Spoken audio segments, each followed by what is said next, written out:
Hello， 大家，米娅塔罗开课咯！米娅塔罗现在有线上的占卜课程了。这一堂课呢，是给新手或是对塔罗曾经有接触，但是还没有完整头绪的人所开设的。在这一堂课中，你不仅可以开启连接神秘世界的通道，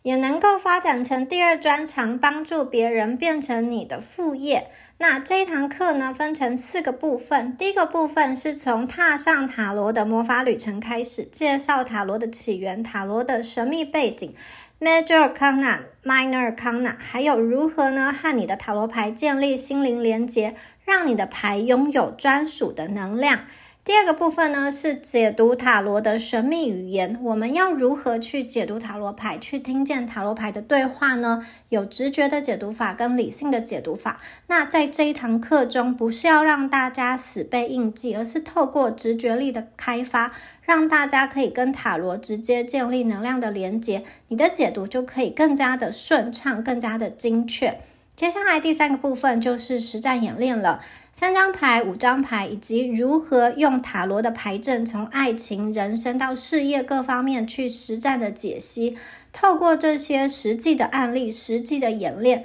让大家在学完之后可以直接的去运用。那最后一章呢，也就是整个课程的一个亮点。这堂课呢，结合了塔罗跟丰盛能量，还有吸引力法则，让大家可以透过塔罗转化限制性信念，开启内在的丰盛，吸引更多的机会跟财富。也就是说，这门课啊，不单单是要教大家塔罗占卜，更重要的是希望大家可以用塔罗来探索自己，吸引丰盛。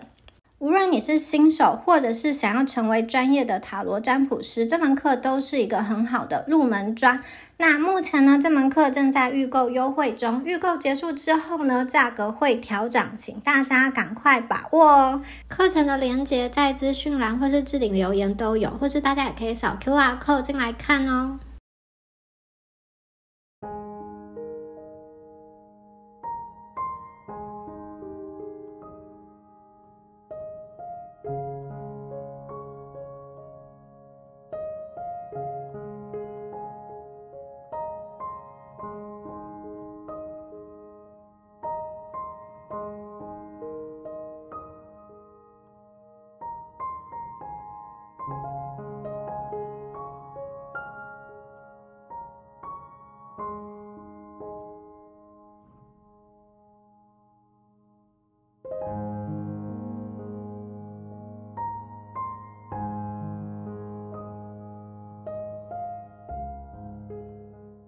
Hello， 选到第一组的朋友们，大家好，我是米娅。那我们今天呢，要来占卜的主题是宇宙当下想要传递给你的讯息，宇宙当下想要传递给第一组朋友的讯息。好，那我们直接来看一下我们今天的牌卡哦。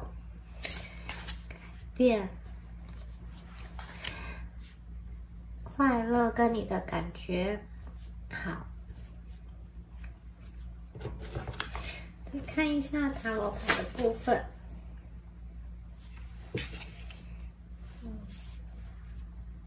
圣杯七，圣杯国王，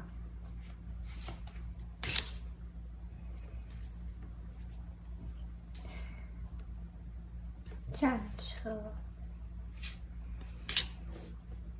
圣杯四，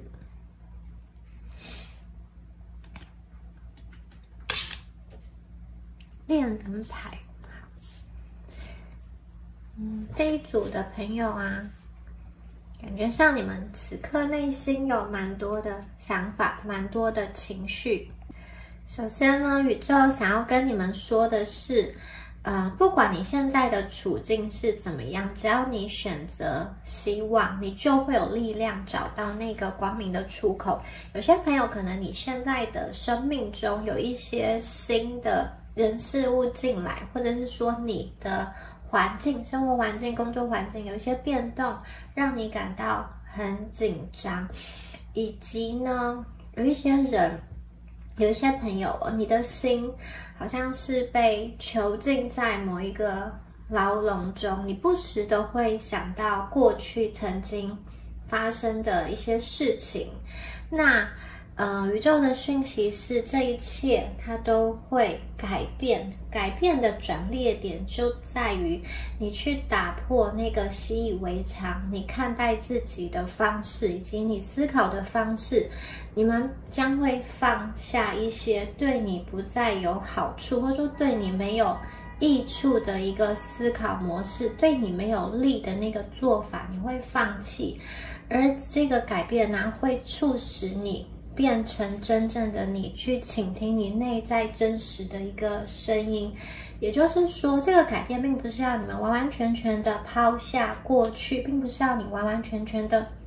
跟过去一刀两断。事实上，过去发生在你身上的每一件事情，你做的每一个决定，不论你是后悔的，还是不论你是赞同的，觉得说这样做真的很好，你曾经用过的每一个绞尽脑汁来解决的这个生存困境的这个办法或者是想法，都非常的重要。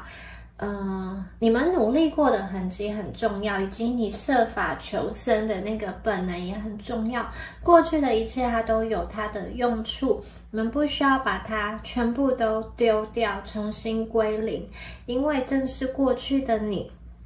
它让你自己走了那么远，走到现在的这一刻。而接下来我看到的是，你们会不断的成为真正的你，面对真正的你，这个就像是一把钥匙一样，会开启、解开你心灵的牢笼。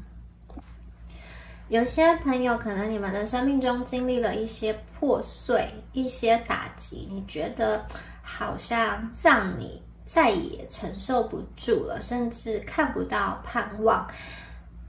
有些人也许你会觉得说，为什么是你？为什么这件事情发生在你身上？为什么会失业？为什么被劈腿？为什么这么相信一个人，但是他却做出背叛你的事？为什么当前的这个环境不给你支持？为什么自己好像被丢到一个比较冷漠，大家都只顾自己的一个生活或是职场的环境中？这样子的想法，我看见你们慢慢的能够去控制，就是无论发生什么事情，你们可以开始去控制你脑海中跟自己对话的那个声音，比起去想象为什么会这样，或者为什么发生这些事情，你们将可以去迈开步伐，去看一看你的当下，你现在想要什么，你现在需要什么，以及从这里出发，你可以到哪里去？我看见你们会对自己的人生做出一些行为，这个行为，每一个行为都可以去满足你当下的一个需求。只要你们想，你们就控制得住脑海中一些批评自己，或是觉得自己没有办法，觉得自己没有办法去完成的那些想法。走出一条属于你自己的路。好，我觉得你们会为自己指明方向，你内心的声音会为自己指明方向，告诉你自己说现在怎么做才是健康的。你们可能会做一件也许以前从来没有做过的事情，或者是说你会拥有一个以前从来没有看过的全新的健康的自己。很多朋友，你们真的会开始微笑，开始去爱自己。一旦你开始去修补内心的伤痛，修补内心的破洞的时候，你会对自己有了一些新的发现，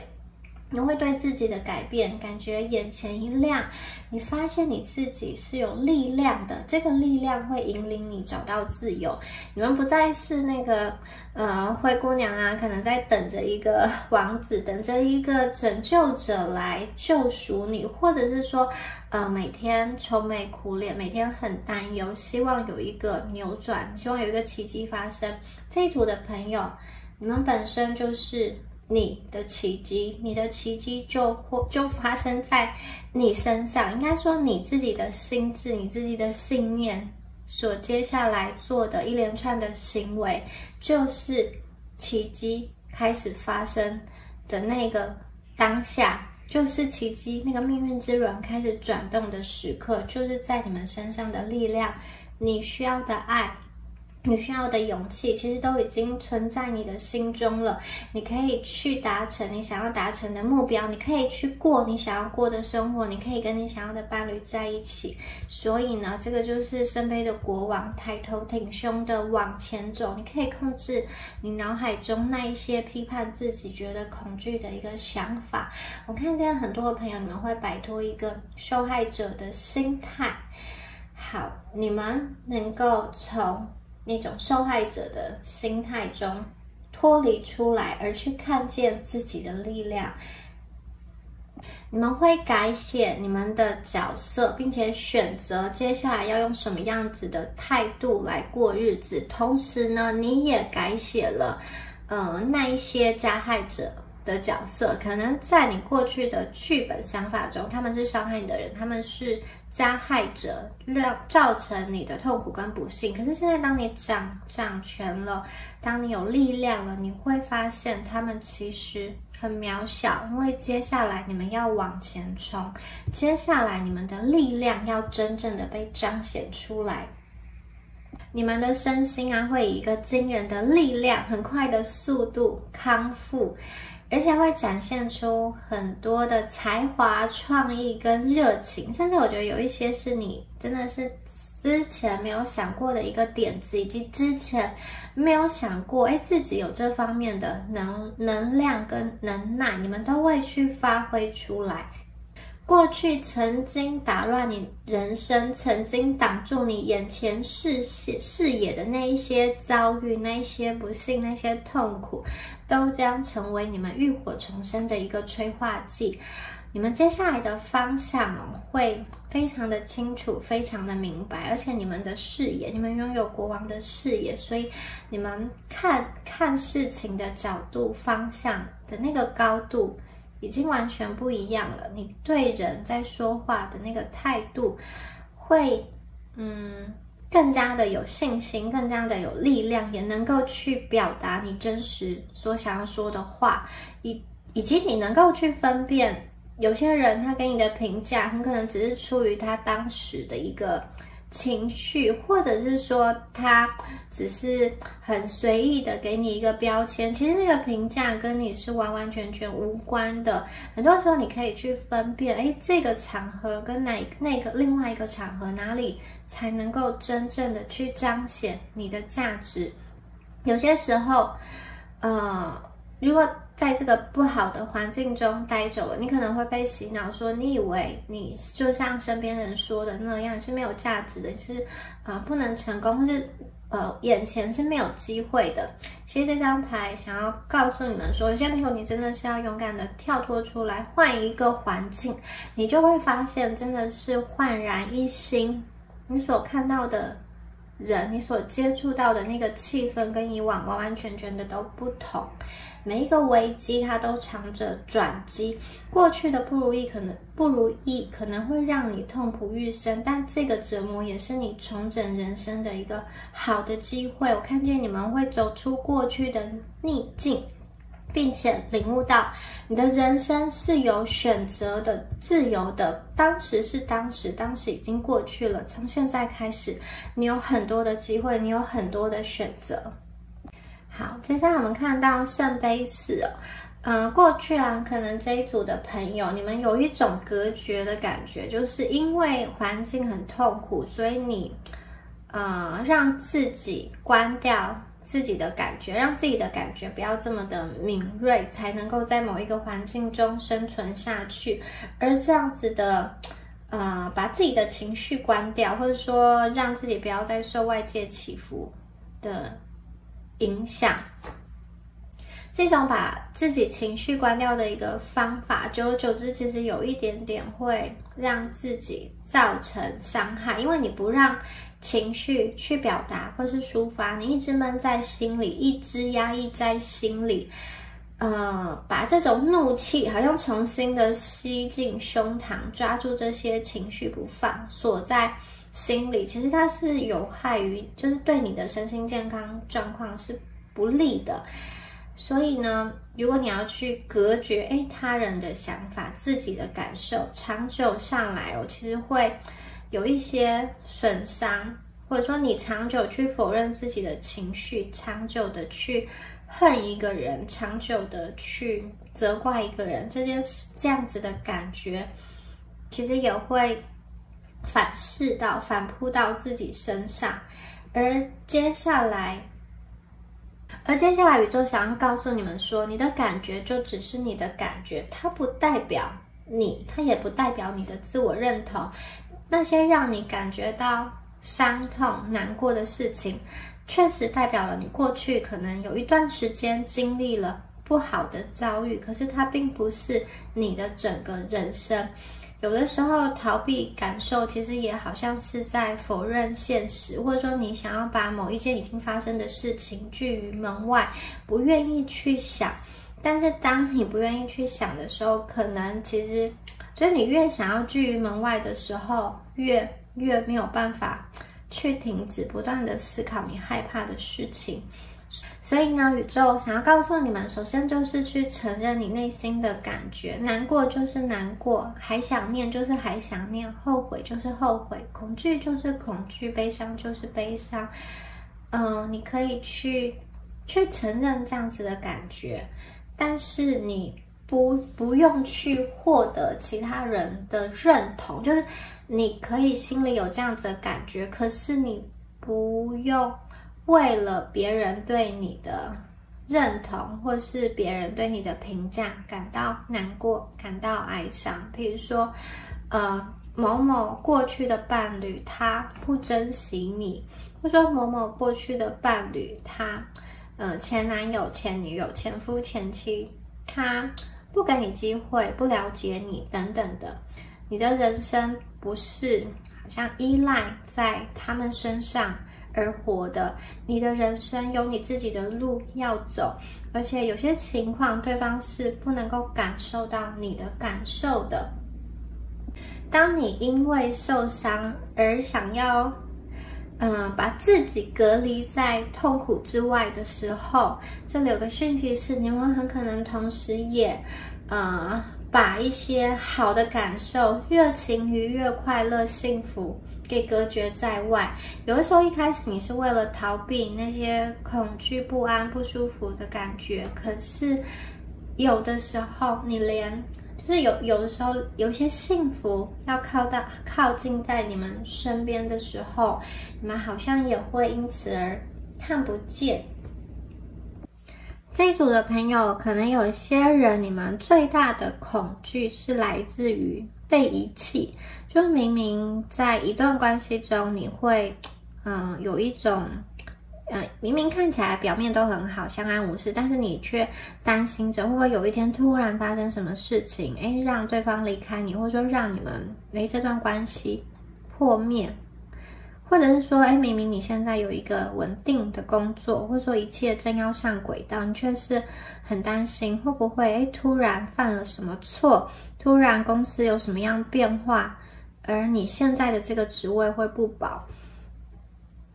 有些朋友，你们的这种担心会迫使你们去想方设法的去做别人认同的事情，想方设法的去成为一个别人认可的人，或者是说呢，去取悦别人，因为这样子别人才会爱你，或者说你去帮别人完成一些事情，你去在某一个项目上把它做好，这样子才有机会留下来，这样子才不会成为冗员等等的。好，这些事情让你们身上长出了很多的能力，但是同时呢，宇宙也要跟你说的是，你也要去恢复，就是你除了去关注到别人对你评价的这件事之外，你也要去恢复你对你自己的一个评价，以及你要去恢复你跟你自己的关系，把你的整个人生交托在别人的手中，或是某一个组织、某一个团体的手中，是一件很危险的事情。因为呢，各种关系都有结束的可能，都有结束的一天，唯有你自己才是陪伴你到永久的那个对象，所以要成为一个无条件爱自己、真心诚意爱自己、好好珍惜自己的那个照顾者。你是你自己第一优先的照顾者。当你犯错的时候，告诉自己说没关系，每个人都是不完美的，每一个人都在学习。并不是因为你有成就，并不是因为你做了什么样子很棒的事情，你才值得被爱。你们的存在，你们的生命本身就是一份礼物。不要活在别人的眼光里，你去发挥，去寻找自己的天赋，而不要去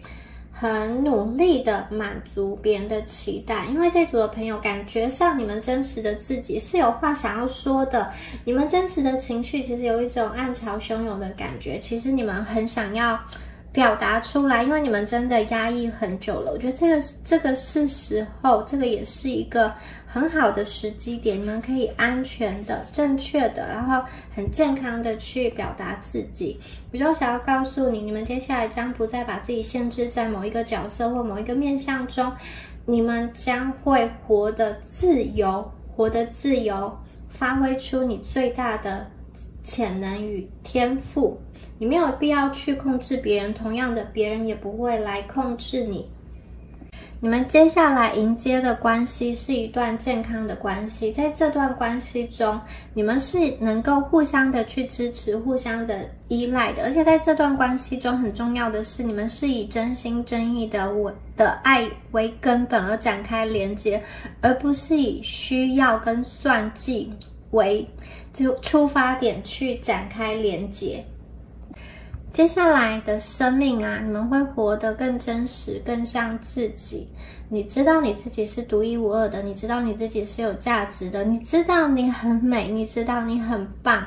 你知道你每一天好过的这个生活啊，都越跟自己内在的频率对齐。你们越来越去重视自己，以及看见自己。好，这个时期你身上会想要有一些什么样的转变？也许你去染发，你去做指甲，或者说你去健身，你去运动，你去做一些对自己开心跟有利的一个选择。爱自己，照顾自己，内在跟外在都是。你们接下来会好好的、真心的去款待自己，告诉你自己说你很爱你自己，而且这一组的朋友不断的去找到真实的自己，不断的去跟真实的自己对话。你们明白说你不需要为了被爱而刻意的去讨好，或是做一些事情，只要你如实的呈现你的感受，你的想法，这就够了。这个是你们接下来要走的路，也是你的一个课题。愿你们每一天都能够活得更像自己。好，以上啊就是有关于第一组朋友你们今天的解牌啦。那我是蜜雅，我们下次影片见咯，拜拜。Hello， 选到第二组的朋友们，大家好，我是蜜雅。那我们今天呢，要来帮大家看的是宇宙要给你们的讯息哦。当下宇宙有什么样子的话想要告诉第二组的朋友呢？好，我们来看一下第二组的牌卡哦。哇哦，你们会有惊喜来临哦。宇宙告诉你们，你们可以很乐观的去看待接下来要发生在你们身上的事情，或是你们期待已久的答案。也许它是一个关系的反转，或者是说找到跟某一个人的和平相处之道。我们再看一下塔罗牌的部分哦，圣杯8。好，我们的金币皇后哦，不错。我们的权杖皇后，这一组牌你们非常有力量哦。还有我们的权杖10哦。好，我们的金币8，来看一下这几张牌哦。首先呢，我感觉到的是这一组的朋友啊，宇宙想要给你们的第一个讯息就是，重要的并不是你曾经发生在你身上的事情，而是你如何看待你的际遇，如何看待你的目光，你的眼光是很重要的。你怎么去想，怎么样子去挖掘，以及怎么样子去定调曾经发生在你身上的事情，它会决定你未来的一个人生。所以这个乐观很重要。在这本书中开满了爱心的花朵，也就是这一组的朋友啊，宇宙要请你们用正向乐观的态度去看待你自己，去描述你自己。比如说，也许你觉得你过去的感情不如意，分分合合，或者说有一些感情的经验，但是阴错阳差都没有继续。但是另外一面是不是也代表说，这些年来其实你都是有桃花的，这些年来其实你都是有被看见，都是有被欣赏，你在感情的这个选择中你是有选择的。宇宙要你们看看事情的两面，专注在好的那一面，去发掘自己身上的一些优点。那还有有些朋友你们很可能在某一段关系中，你感到窒息，感到不满。这一种不满是一点一滴、经年累月的累积起来，而且有的时候很可能你会在这样子的关系中，你去放弃对对方的期待，就是有一种我想要说，我觉得我说出来也没有用，因为不会改，就是有一种很深的无力感在你们的心头，或者是说你放弃去期待跟某一个人的关系会有转换，会有变化。那我们这边看到的是宇宙想要告诉你说，其实如果当下真的某一个人让你很失望，或者是说某一个过去已经发生的事件深深伤害了你，你们不需要去苦守在一个恶劣的情境中，不需要一定要跟某个人以不健康的形式去纠缠，你们不需要困在这里。但是宇宙同时也要让你去想一想，假设你当下选择留在这段关系中，是不是有一些隐藏的讯息让你留在这里呢？为什么你明明痛苦，但是又不愿意离开？因为你害怕孤单吗？或者是说，你就是需要生活中有那些争吵的激烈的感觉，究竟是为什么呢？好，很可能这当中有一个真相是你们要去发掘的，你们要去看见的。如果有一个情况，如果有一个环境，它给你带来很多的重担，而你们却又没有离开，你却还选择再继续的这样子的环境中，是不是在这里你们留在这里也是有一些好处？比如说这段关系虽然给你很多的压力，但是也给你了一些力量。好，虽然有的时候你对这个人不满，但同时你跟他在一起的时候也是能够得到一些所谓的也许是经济上的好处，或者是说某一种你想要的形式，还是什么样子的优点呢？好，这个人他是不是其实内在是在乎你的，或者是说你跟他保持这样子的连接，对你来说有什么样子的好处呢？这些东西都需要大家好好的去想一想，它不是一个很容易能够去回答的问题，你们要给自己一点时间去想一想，去看清，然后再去下一个决定。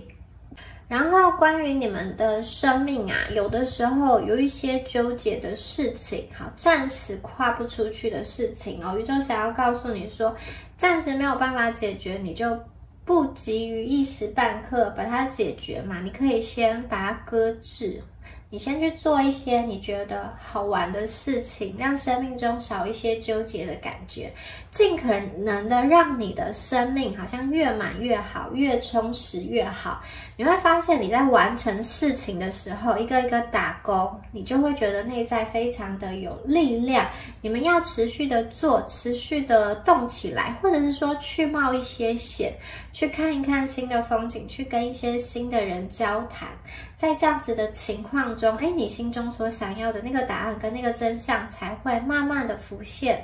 宇宙想要告诉你们，你们要给自己足够的滋养，要给自己足够的一个信任。假设你跟你自己对话的时候，有一些觉得我没有办法，我不行，我做不到这样子的讯息啊，请你们从你脑袋中的词汇删除，或是说你可以用一些比较正向的词汇去取代，比如说你是有选择的，你是有力量的，你想要做什么，你可以做什么。所以这一组的朋友，你们其实有非常非常多的可能性，在未来有非常非常多，特别是我觉得是有关于一段你们想要的幸福美满的关系，它会去发生，或者说它会去完成，它会去实现。只要你打开自我囚禁的这个牢笼，走出这个新的牢笼中，你会看见很不一样的世界。可能过去你的伴侣，或者说你过去的情感对象，他劈腿啊、外遇啊、偷吃啊，让你很不能够去信任别人，或是让你感到很害怕，有什么风吹草动就害怕会不会类似的事情要再度发生哦。其实宇宙想要告诉你说，把过去的恐惧放下，然后你要去迎接你美好的未来。你拥有释放那些哀伤的能量，你拥有力量可以去产生改变。恐惧并不是与生俱来的，而是你去后天学习、后天学会的。有的时候你们真的可以主动的去做一些事情来打破那个恐惧的循环，甚至是主动开口求助。你们也可以试着去想一想，比如说有没有什么样子的事情是你人生想要去完成的，开心的事情、有趣的事情、好玩的事情。你人生中有什么理想、目标跟希望，把它写下来，一件一件的去完成，不论是大是小。那另外一方面，如果有些朋友你们内心有很多害怕或者恐惧的声音，这边也有让你可以去列一个表，想一想说你有什么东西会让你吃不好、睡不着。比如说你担心以后会一个人孤苦无依的生活，或者你担心金钱，你担心会流落街头没有地方住，或者是说你担心你生病的时候没有人可以陪你等等。把这些你想得到的念头都写下来，并且一样一样的去思考，哪一些有可能发生，哪一些其实只是一个发生几率很低的一些这种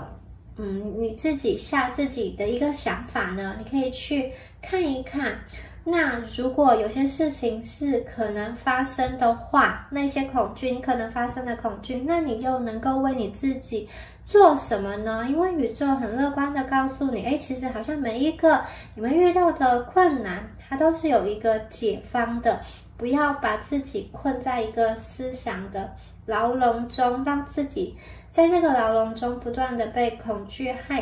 害怕去侵蚀你的内心，不要让恐惧去支配你们。你们也可以勇敢的出击，勇敢的往前走，去寻求帮助，寻求资源。好，宇宙会给你必要的支持跟必要的营养。有些朋友，你们可能会觉得说，当下你确实面临了一些情况，这个情况你想要去解决，但是你身边的资源有限，不知道怎么办。好，那宇宙告诉你一样，就是要乐观的去看待。有的时候你生命的一些重担跟压力，它其实是激起你内在的力量，它可以让你去面对挑战，发挥创意，来去找到解决的方法。相信你的能力，你可以有信心去度过这样子的过程。有的时候人要离开一个舒适圈，或者说人要离开一个环境的时候，都会觉得很害怕。可能现在这个环境不是这么的好，可是要你完完全全的离开，你又会觉得有点害怕，因为它是拿一个已知去交换一个未知。虽然你知道现在的环境不是这么好，但是你至少知道你每一天需要容忍，或是说需要处理的事情是什么。而你完全离开了这个环境之后呢，会不会得不到你想要的？也许有些朋友你心里会这样想，但是宇宙想要告诉你说，往前走，而不是活在一个想象中的恐惧的世界。你们不要把你生命中接下来的日子都花在愁眉苦脸，花在抱怨，或者是说花在觉得自己不够有价值，没有办法去完成等等的。你们不用原地踏步，你们可以往前走，往前走，往前看。你内在确实是有力量的，不要把自己困在牢笼中自我毁灭。你们的生命中有很多的可能性，然后你们也一旦愿意释放限制自己的信念之后，其实你会看见你的成长，你的改变是幅度是很巨大的。而且宇宙也在你新的路上安排一些惊喜，安排一些小天使要来帮助你，要来给你一些好消息。你们可以从生命中一些比较小的事情开始，去尝试一件以前可能没有尝试的事情，或者是说呢，你可以自己一些安静的空间，独处的空间，去看一本书，去听音乐。有的时候你可以试着关掉手机，关掉电视，让自己跟自己独处。你的大脑其实是可以训练的，每一次当你想要用负面思考的这种负面的念头去跟自己对话的时候，你就用一个正向的词来形容自己，去取代。你们没有被困住哦，你们不需要在原地被困住，你们不需要一直做一样的事情，你们可以往前走，往前看。而且你们的这个努力，你们的这种日以业绩投入的一件事情，宇宙告诉你最后会有好的结果，你们的丰盛会来临。关于你现在或者说过去以来的一个积累，会幻化成实际的金钱，回到你们的生命中，出现在你们的生命中。第二组的朋友你们可以试着去找到你身体中最脆弱的地方，或者是你感觉到身体可能常常有哪里是不舒服、隐隐作痛的，你给你受伤的地方，或者说疲惫的地方一个拥抱，用爱来取代伤害自己的念头，告诉自己说，你就算不完美，就算曾经做错，那也没有关系，因为你的作为跟你是不是一个有价值的人，或者说是不是值得被爱是无关的。你们存在这个世界上就是有意义的，每一个人都非常的独一无二，非常的特别。所以你们可以试着去找出你内在最脆弱的那个部分，并且好好的去拥抱它，好好的去爱它。很多人我觉得你们要爱的是自己的一个身体吧。当你好好的照顾自己的身体，当你好好的把自己的身体打理好的时候其实你整个人呈现出来的气场也就会不一样。这个气场也会让你们招来这种稳定跟安定的感觉。也许这一组的朋友，你们心里一直有一个想要真正属于自己的家，想要真正属于自己的房子，或者是说这个房子就是不是说还在贷款，因为你可能会觉得说这个还在银行的手里，要是你没有还清的一天，你就会有那个不安心感。有些朋友如果你是有这种很需要一个有形的房子让你觉得安全的话，宇宙想要告诉你说，你先好好对待你灵魂居住的这个地方，这个房子，你好好去珍惜宇宙给你的身体，你的这个房子，让你的灵魂在这里舒服的、开心的、自由的伸展开来，好吗？第二组的朋友啊，宇宙想要告诉你说，你们接下来会活得越来越有弹性。这个弹性就是你内在的力量，你们不强悍，但是你也不懦弱，你可以在你需要的时候去捍卫你自己的利益，捍卫自己的立场。你们是一个完整又独立的一个个体，你不需要请求别人的允许才做某些事情，你们也不需要把你自己的人生交托在别人的手里，你们可以为自己下非常多的决定，你们可以为自己负责。有些朋友我看见你们可能会重新想要回到学校念书，或是重新去增进某一个专业的技能，或者是说你想要在跟某一个人的冲突中去保持你可以顺畅说话的自由，或者是说去逃脱某一种权力控制。我看见是你们可以去得到你想得到的。还有很多朋友，最棒的是，因为你们的这个金钱啊，你们真的是有很多金钱的这个能量，金币的能量，因为这个金钱作为你的后盾，作为你的底气，你们可以去下很多的决定，好像不用为了五斗米折腰，不用为了去讨好别人来获得生存的机会。这一组的朋友，金钱对你来说，金钱的丰盛对你们来说啊，是必然，也是你必定会得到的。你们不用害怕，说不用去焦虑，说会不会你投入了那么多，最后却没有金钱的回报，会不会最后却是一场空？宇宙告诉你说不会的。那还有一些朋友，我看见你的这个金钱的来源，它有一点点意想不到的方式，你们比较有那一种可能来自于长辈家族，或是说继承，或是来自于这种偏财的机会。这一组是有这样子的能量的，就是你们的金钱除了你自己努力获得的这一部分之外，宇宙也会有一些惊喜要给你们，所以不要去设限想说你的薪水就是这样，然后好像预想说你这辈子只能赚多少钱，不用把自己困在这个条条框框中。有些人你们的这个金钱运跟你的桃花运是连在一起的，可能会有贵人桃花来帮你，会有事业上的这个桃花来帮你，捧着钱来找你，或者说走路都会看到地上有钱的这样子能量也是有的。你们的金钱跟这个桃花的运啊是非常非常的旺的。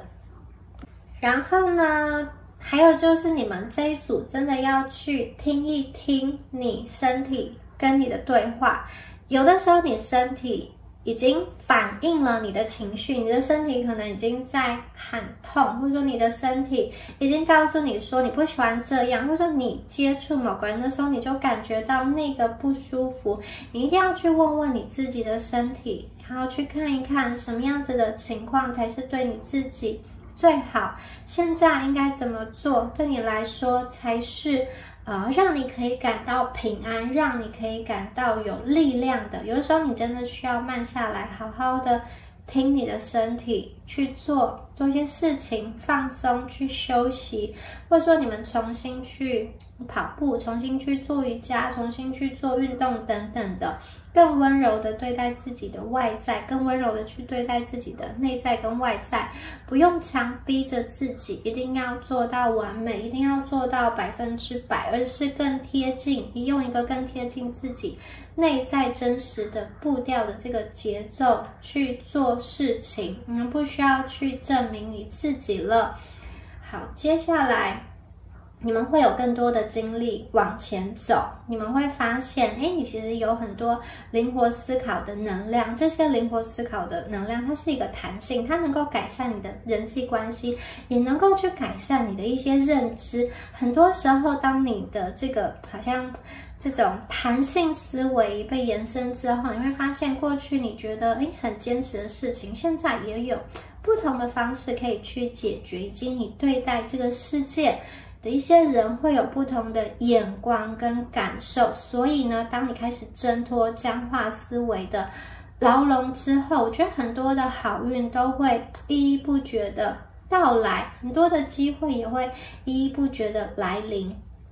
不管你们的人生啊，现在拿的牌是怎么样，你们都有办法把现在手上的这一副牌打成一副好牌。所以这一组的朋友，你们永远都有扭转人生的力量，不要害怕，往前走，你会看见属于你自己不一样的一个世界。你每一天呢，要怎么跟你对话，要怎么跟你自己的身体相处，其实是操之在己的。你们是有选择权的，所以呢，就去倾听你自己是怎么样跟自己对话，把注意力集中在你关心的事情上，这个也是你会不断强化的这个讯息。你们如果练习乐观啊，乐观就会变成你生命中的一部分。如果你相信未来会有好运的发生，好运就会成为你生命自然而然流动的一部分。好，以上啊就是有关于第二组朋友你们今天的解牌啦。我是米娅，下次影片见咯，拜拜。Hello， 选到第三组的朋友们，大家好，我是米娅。那我们今天要看的主题是宇宙当下想要传递给你们的讯息哦。好，我们来看一下第三组你们的神谕卡的部分哦。好，先来看一下你们的3张神谕卡。首先呢，我们的第一张牌是秋天的光影哦。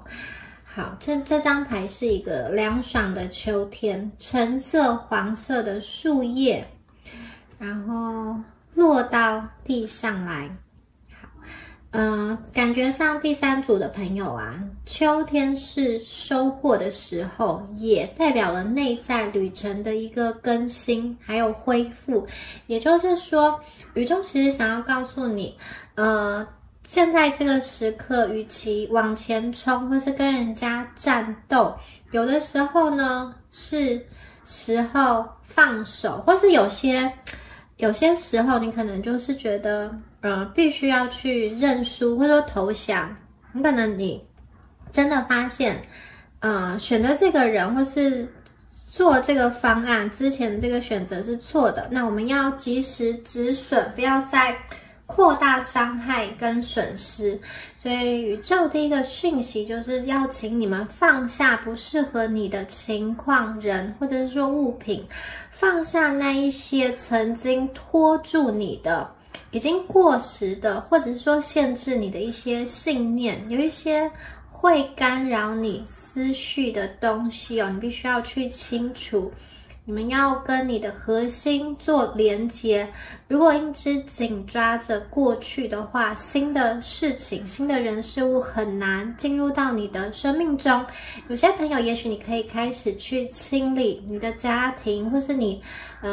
的这种办公桌上面的一些杂物。如果你已经很久没有用它，或是你根本就不喜欢它，看到它不喜欢，或是心情不好，你就把它丢掉吧。在这个你外在环境中清理出一个干净的空间，这现在是一个很适合排毒的时候，因为你要去迎接新的好的能量到你的生命中，你必须要去释放一些过时的、不需要、不服务于你的人事物。那这边还有一个讯息是，有些朋友你可能过去因为身心灵、身体的一个状况影响到你的工作，甚至是可能会有一些因为身心灵的状况影响到你日常的生活的话，宇宙其实想要告诉你，如果你对之前曾经很喜欢、很热爱的事物，或者说兴趣，那些东西没有办法再让你提起劲，就是你一直觉得昏沉沉的时候，你可能必须要去救自己，就是你尽快的要去做一些行动来救自己。就像是烘衣机的滤网，它每一次都会有一些杂絮，有一些灰尘，有一些棉絮，必须要不断的去清理。如果你等到警示灯亮了的时候再去清理就太慢了，因为灯亮了代表已经到了极限，你在到达你这个心灵的极限之前，你就要去把它释放掉，不然你每一次到了极限才来想办法去保养身体做一些处理的话，其实很快这样子身心灵会不堪负荷。所以大家真的这个时候啊，不论是工作都跟生活，不要把自己逼到极限，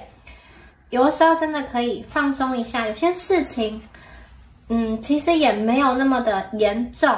这些事情跟你往后的人生跟你的身心灵健康比起来，其实是微不足道的。好，那我们第二张牌看到的，哇，这张牌很厉害，恭喜第3组的朋友。这张牌大家有看到吗？双彩虹，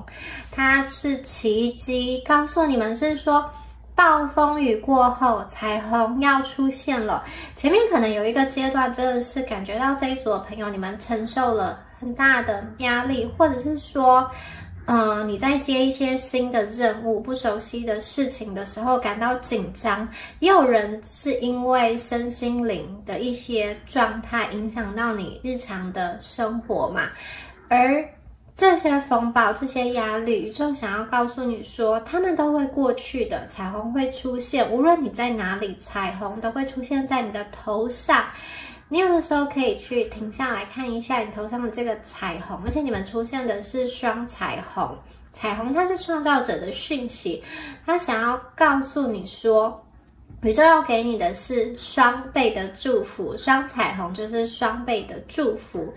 过去的风暴逐渐在远离，你们的梦想正在显化，正在实现。无论过去发生什么事情，都不会影响现在以及未来的你。你们的未来充满了好运，充满了奇迹。这种双彩虹以及上天的美景，这个连接着你们内在的神性，正在它就像一个种子一样，正在你的内心扩展开来。你们的生活是受到宇宙所引导的，有一个通往天空的这种天桥，这个桥正在为你打开。还有这个时候你们很适合去启动一个新的计划，比如说有关于保养身体的一个健康的计划，或者是说你想要投资你的事业，投资你的脑袋，在什么地方精进学习，或是你要展开一个关系，恢复一段关系，在这个时候好，你们去做，好运都会显现。因为这个双彩虹代表说你的祝福是从四面八方涌来，你们绝对值得最好的丰盛、喜悦、祝福跟奇迹的讯息都在这张牌要给大家哦。第3张牌是旅行哦，座头鲸。座头鲸在哺乳动物中，它是可以进行很长时间的一个旅程的。那这张牌它这个鲸鱼，它被认为是旅行者的守护神，就是如果你们最近有要远行、变动、搬家，或者是说换工作，或者是说你有要到新的国家等等的，或新的城市等等的，这张牌都会守护你。无论你的旅行是什么，这张牌的这个座头鲸，它会帮助你，它会守护在你的身旁。也有的朋友，我觉得你们开始展开的旅程，它不一定是实体的，它可能是内在的心灵的。因为你们第1张牌连接到的是一个心灵能量的更新跟恢复。有些朋友，你们真的可能想通了一件事情，明白了一件事情，因此，你整个人的信念会改变。这个改变之后啊，你的所作所为、你的行为、你的行动也会随之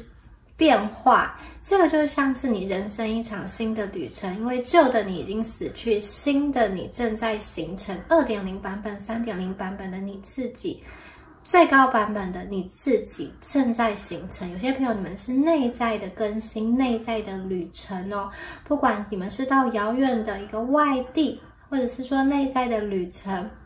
这张牌都在祝福你。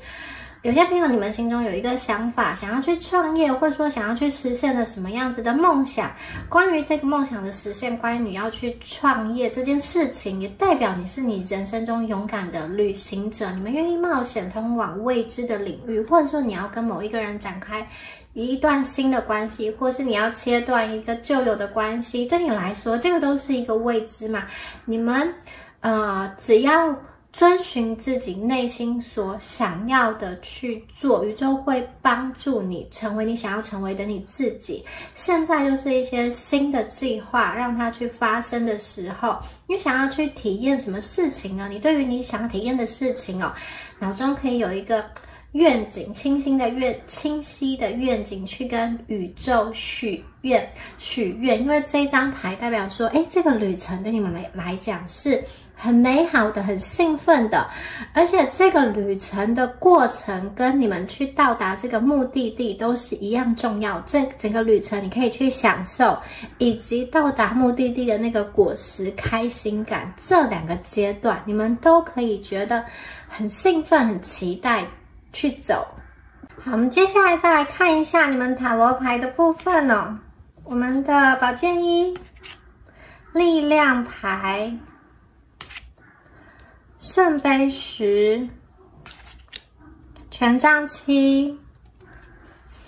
还有金币国王。好，你们的能量非常非常的特别哦。第3组的朋友，首先呢，有些朋友，如果你们当下有一些事情你没有办法做决断，就是这个情境、这个局面、这件事情、这个关系，你不知道该怎么办，或者是说你心中所想的跟这个实际运行的情况，它是有一些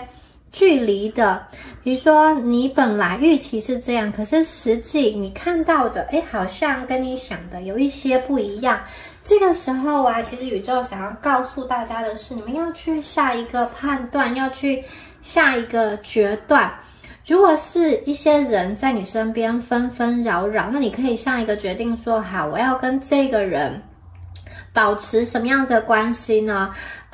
就是我能不能不依靠这个人而活，或者是说我虽然很讨厌他，可是我当下就是有些地方要麻烦他，所以我必须忍气吞声，或是我有什么方法去制裁他。我觉得你们会开始对于生命中的一些关系，特别是你觉得一些麻烦处理的关系，你有了一个定论，就是好，你知道面对他的时候，反正他丢给你这样子的球，你就这样接，或是这样子的回。你们不会再因为什么人际关系，或者是说不知道怎么应对，或是很焦虑在这一块。然后有一些朋友，你可能在某一个项目、某一件事情好像很努力，投入了很久的时间在上面，可是呢暂时被卡关了，或者说暂时呢这个发展还没有去达成你心中所想要的那个结果。宇宙也想要叫你们，就是请你们去看一看当下呢究竟卡关的地方在哪里呢？是不是你有一些地方需要去补强，或是有一些地方你需要去退一步想一想。还有重点就是你们的那个 GPS， 你们的方向要对，因为如果你在错误的道路上一直奔跑，到最后虽然你跑得很快，跑赢其他人，但是你可能到不了你想要去的地方。也就是说，你们一开始的目的地要设定好，就算中间走了一些弯路也没有关系。好，这张牌告诉你们，有的时候呢理智跟理性很重要，特别是如果你们是属于那种比较感性，或是常常会被情绪淹没的朋友的话，宇宙要请你多多用理智来看待现在这个局面。有一些人他是不是真的就不会回来了，或是有一些人他其实刀子嘴豆腐心，他跟你讲一些好像难听的话，但是其实他是想要关心你，或者说他其实是对你有感情的。当你用理智去想一想，其实会发现很多很多的真相，你能够去看清楚，你能够从一个比较高的角度去看你现在的这个局面。有一些事情你可能因为情绪的上来会觉得哦，这个人对我的影响很大，但是仔细的想一想，用你的理智去看一看，真的影响这么大吗？或者说这件事情当前的状况是怎么样？你跟他人相对的一个位置。好，当你的想法改变的时候，或者说当你看清楚的时候，也许结果就会从你的脑袋中冒出来。还有再加上我们前面的这一张牌哦，好，这张神谕卡，这边连接到讯息是有一些东西可能是第三组朋友你们过去一直以来都是紧抓着不放的一个观念，比如说我几岁前一定要结婚，或者是说我一定要拿到什么样子的奖杯奖赏，我的人生才算是完成，或者说我在这个工作上一定要怎么样怎么样。好，这些东西或者说你过去给自己的一个标签，你过去给自己的一些要求，这些东西真的是有需要的吗？真的是对的吗？真的是对你以及你身边的人好的吗？还是那个只是一个有也可以，没有也不会怎么样，或者是说只有你很在乎，别人其实并不会这样子的看你哦。有些局势也许你们是担忧了太多，或者说有些局势可能不是你想的这样，所以这张牌出现就是让大家从头的去想一想，有的时候你需要去重新评估，重新做决定，重新去校准你的目标哦。好，当你们想清楚之后其实你们内在的力量也会发生变化。如果你们当前感觉到生命中是有一些挑战，或是有一些东西捉摸不定，宇宙想要告诉你说，其实你们内在是很有力量的，可能外在的环境的变化，那些挑战，那些人事，恰恰好激发你内在的一个潜质跟潜能。要是没有出现外部的这些事件你可能不会发现我自己原来这么的有力量。我看到的是你们因为自己的好像坚持毅力，或者是说因为自己的一些能力去克服了某一个挑战等等的，你会觉得很有成就感，你会对自己非常的满意。那你们去唤醒，去找回内在的力量，去运用内在的力量，我觉得也是你们在成就这个双彩虹，在召唤这个奇迹的到来。如果说过去你们是属于比较被动，或者比较害怕生活的一些变化的朋友的话，我就想要告诉你说，这个挑战其实是你能够去解决，你能够去承受的。当这个挑战度过之后，后面是圣杯10，想要告诉大家，你们的身心灵会到一个新的境界，很多事情会海阔天空。所以在那个之前勇敢接受宇宙给你的挑战之后你们整个人的能力会大幅提升，你会变得很厉害。或者说这件事情，或者说你经历过之后，你就知道要怎么处理了。下一次兵来将挡，水来土掩，任何的问题都难不倒你。你整个人的能力就是往上的提升，你整个人的能量也是往上的上升。所以我看见这一组的朋友，你对自己有强大的自信。虽然一开始这个自信或虽然一开始这个困境有点像是你被逼的，你反而也不想要去接受这样子的挑战，你可能觉得有点怨天尤人为什么要发生在我身上？可是当你度过了之后，你们一定会度过的。就说当你选择跟他奋战，当你迎头痛击去解决这个大怪物的时候，你们成功了，你把自己变得更好了，你发现原来你可以，原来你做这件事情可以达到这样子的一个高度，原来你可以成就一个这么有品质，这么有品味的一个人生。所以你可以感受到那个痛苦已经远离了，主要是你的内心能量变得很强大。还有一些朋友，我觉得你们是看透一些人生的真相，不再为外在所动。有点像是感情啊、工作啊、人际啊，很多东西你就是看透了。看透了之后，你就不再去纠结，人生就是这样嘛。开心过一天也是过一天，难过过一天也是过一天。这组朋友，我看见你们会选择一个对自己最有利、最舒服的方式去迎接你未来的每一天。如果你们有跟某一个好像当前有一个敌对的状况的话，或者说有一个环境它是需要去竞争的话，我觉得你们很有可能会去攻城略地，会抢下攻下敌人的堡垒，有这样子的能量。你们正在往一个冒险的新的未知的地方前进。好，你们的能量真的可能完完全全的爆发，而且激发出来了。好，接下来这张牌是圣杯十。圣杯十大家知道嘛，就是象征幸福、和谐跟圆满。很多时候讲的是内在的家庭的一个关系，或者是说美满的爱的支持哦。这里连接到的讯息就是很可能在感情进入稳定的阶段，或者说你从你的家庭得到了很大的后盾跟力量。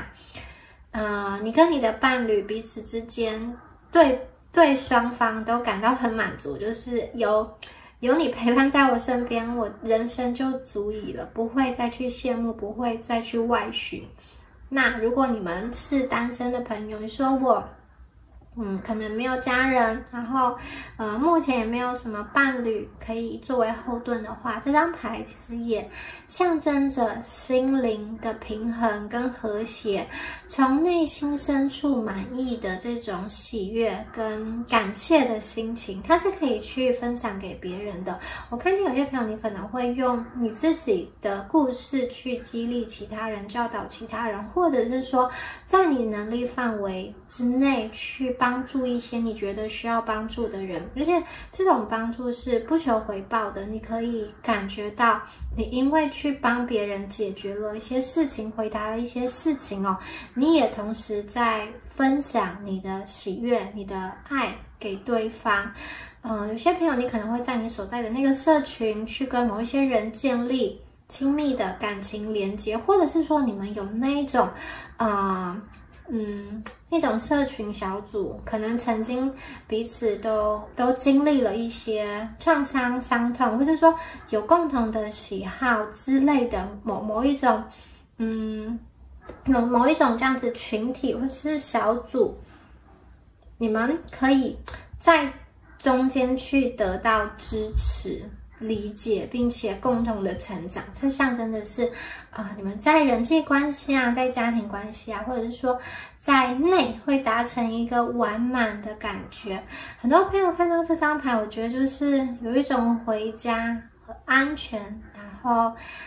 你在这样子营造的这个家中感觉到很幸福，情绪很稳定。不管这个家是你一个人或是有其他人，我觉得你都会感觉到你是有一个让你放松的空间，你觉得非常的稳定。那你觉得有一个地方是可以让你完完全全的很享受、很满足。对，这张牌，我觉得这张牌是很多人在寻找真正的这种情感的满足。它不单单是一个孤芳自赏，它有一个社群感，还有家庭感。如果是单身的朋友，要强调，如果是单身的朋友，我觉得你就是跟你内在做连接，或是跟宇宙的神性做连接。你们不会因为说我一个人就感觉到孤独，相反的，我觉得你可以跟你的内在达成一个很和谐的境界。好，接下来看到权杖七。这张牌呢，代表说你们前面度过了挑战之后，内心会感到很安心。你们很确信自己要什么，即使周遭有一些人跟你的意见不同，或者说周遭有一些人有其他的想法，对你来说都无所谓，因为大家在前面已经找到自己内在的平衡，而且你们会开始学会坚持自己的信念。如果你在感情关系中会有其他的挑战，或者说有一些这种外部能量的影响，我看见你们会去捍卫、保护你的感情，而且你们有能力去保护，有能力去找到一个方法留下你想要留下的人。它不一定是硬碰硬，但是它就是一个当前最有力可以去解决的方法，也许是以退为进，也许是用什么样子柔和的方式去挽回对方的心，也许是不断的给对方正向的支持等等的。我看见你们会有方法，聪明的方法去迎接好生命中不同的挑战。对于外部的一些讯息你们不再感到压力跟不安，相反的，你真的是非常的确定，你确定未来一定会看到一个最终的成果跟最终的成绩，而且你就已经在这一条通往成功的路上了。你们是非常有智慧，也非常知道怎么样去处理的。然后我们最后一张牌金币国王，代表说其实大家迎来的不单单只是内在，或者说人际、家庭、爱情上面的一个和谐美满，还有金币国王的能量很多时候这一组的朋友在圣杯十这边代表着你在人际上的和谐跟圆满，也许相同的这样子的好人缘、好能量也会为你带来桃花贵人、金桃花，带着钱来找你的一个爱人，或者说带着资源，带着很多他的这个宝物宝藏，要来帮助你的人，欣赏你的人，要来跟你牵线的人，要来跟你媒合的人。金币国王的能量，它是你们的最后一张牌，代表说你们的能量渐趋成熟。这边是国王的能量，它不是一个新生它不是一个很单纯很天真的，再配上你们前面的这个理性跟理智，代表说你们一路以来经过学习，到达了一个成熟圆满的境地。有些事情你知道你需要去强硬的跟他面对面，你需要去勇敢的发言，为自己去争取。有些事情事缓则圆，因为你们的成熟，因为你们的理性，你可以将这些事情容易的、轻松的解决，甚至借力使力，就是顺顺的把这个球、把这个困难，然后再推出去，而你这边不会有一丝一毫的损伤。有些朋友，我觉得你们真的是经过深思熟虑之后下了一个决定。金币国王是4位国王中最务实、最有耐心，然后最懂得去计划的一位国王。他也是身家资产最丰厚、最踏实的一个国王。所以我觉得这组的朋友，你们来到了这样子的一个能量，代表说你们所拥有的一切可以被保守下来，可以被保存下来。你们在世俗上的这些物质上的成功是一定会得到的。有些朋友可能不知不觉的，你的投资可能不知不觉的就累积了很大一笔钱，或者是说房产的能量一一到手。那你们接下来的生活非常的稳定，我看到的是在事业，在这个资产的累积上都有一定的基础，你们会到达国王的这个角色。你们手里拿着这个地球，代表说你其实可以发挥你的智慧，发挥你的潜能，去迎来你生命中的丰满。它代表的是财富上的成功，同时也可以去享受这样子的财务成功跟财务自由。有些朋友真的是征服了市场上高高低低的风险，或者是说你在金钱上的储蓄累积丰厚，身家惊人。刚刚说过，也有可能这个是一个好金桃花，一个有丰厚家底、口袋很厚，然后又稳定实在的人来到你的生命中。我看见这组的朋友，你们有很多的沉着感跟安定感。你们会很踏实，然后也很有方向的去做去看。好，你们在金钱上的累积啊是稳中求胜，而且真的是越来越多，脚踏实地，很实际，然后也很重承诺的感觉。有些人这一张牌代表是你迎来生命中的一个高峰，社会地位这个名片拿出去吓死人，或者是说你在从事贸易社交上你是很有手腕，需要就知道怎么样子去应对，去拿到这张订单。有些朋友则是我看见我们在知识上，在学术上有非常丰厚的一个累积，你们会成为别人所信赖的人，可能成为小主管或是学长学姐的一个能量，你是大家去依靠的，所以相对的也带来了丰富的金钱的回报。好，那在得到这样子的回报之后，其实大家可以去品味人生，可以去享受人生，可以去享受之前打拼下来的成果。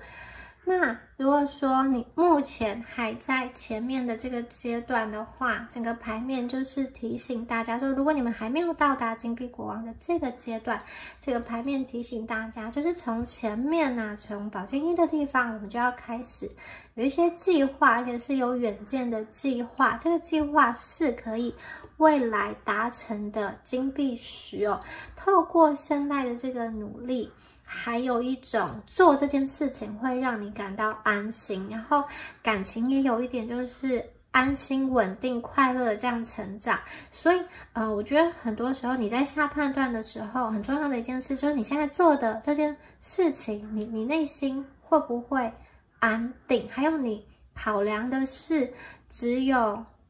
今天、明天，还是你有考量到之后的未来？有些事情当下做下去可以解决你现在即刻的难题，可是就长久而言会损失你的利益，或者是会损害你跟某个人的关系。这个时候，宝剑一就要请大家去想一想。那如果在职业的选择上，这边也有土的能量哦。如果你们要走这种商啊、建筑或是会计，跟数字或者说跟土地、农产品等等有关的这个能量的这个行业也是可以的。你们其实最丰厚的资产就是你的脑袋，就是你的本身。所以这一组的朋友不要担心你们的财务跟这个资产，就是如果你现在有一些金钱方面的议题，最后都会得到大幅度的改善。好，那以上啊就是有关于第3组朋友你们今天的解牌啦。我是米娅，下次影片见咯，拜拜。